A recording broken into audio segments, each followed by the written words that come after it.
dipersembahkan oleh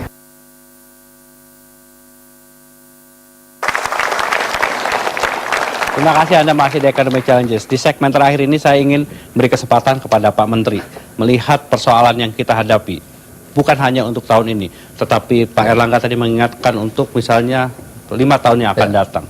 Kemudian bagaimana kalangan dunia usaha ingin membantu tetapi ada beberapa kendala. Lalu kira-kira apa langkah yang akan dilakukan pemerintah dan apa yang diharapkan dukungan dari kalangan dunia usaha dan dari parlemen? Ya, jadi kalau Bapak Presiden sudah mencanangkan bahwa 5-10 tahun ke depan kita akan surplus khususnya beras ya, di atas 10 juta ton, itu saya kira itu sesuatu yang sangat mudah bisa dicapai, mengingat ada beberapa nanti memang langkah-langkah yang akan kita lakukan. Pertama dari strategi utama kita, pertama adalah perluasan dan pengelolaan lahan.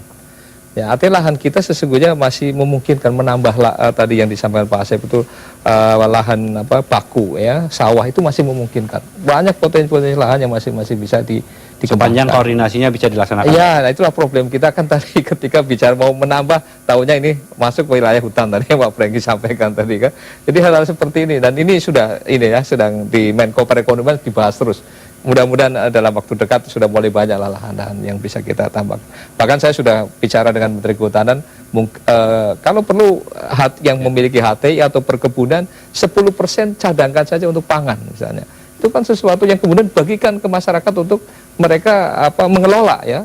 Bagi masyarakat sebetulnya kan tidak penting mesti memiliki, yang penting bisa menggarap. Apa yang diharapkan dari kalangan dunia usaha, Pak? Ya tentu saja artinya mereka diharapkan ikut mendukung program ketahanan pangan ini. Karena apa?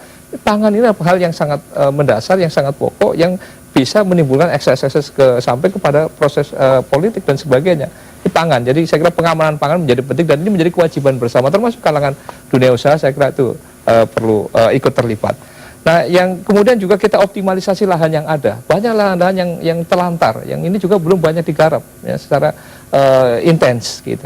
Nah, kemudian dari sisi teknologi, kita pun akan tentu saja penerapan teknologi melalui sekolah-sekolah lapang, sekolah lapangan pengelolaan tanaman terpadu ini sudah peningkatan produksinya bagus Pak Erlangga, bisa mencapai 8-9 ton per hektar. Kita kawal betul, benihnya unggul ya, kemudian juga pupuknya pupuk berimbang, dan dikawal termasuk sekolah lapang pengendalian hama terpadunya, sekolah lapang iklimnya, kita kawal di situ. Alhamdulillah ternyata bisa meningkat melalui juga SRI misalnya, System of Rice Intensification, itu juga bagus. Nah, yang ketiga tadi memang penurunan konsumsi. Cuma penurunan konsumsi ini ternyata memang ini bukan hal yang mudah. Dari sisi data BPS mengatakan terjadi penurunan dari sisi rumah tangga sekarang menjadi 102 kg per kapita per tahun, tapi kan secara nasional masih 139. Nah, ini pun secara bertahap kita lakukan intens ya, untuk Terima kasih banyak Pak Menteri dan Bapak-bapak, Ibu-ibu sekalian yang telah hadir di Green Studio pada malam hari ini. Itulah tantangan pangan kita dan mudah-mudahan kita bisa melewati masa-masa yang sulit dan berakhirlah Economic Challenges pada pekan hari ini. Kita berjumpa kembali pekan depan. Saya Surya Pertomo pamit, terima kasih dan selamat malam.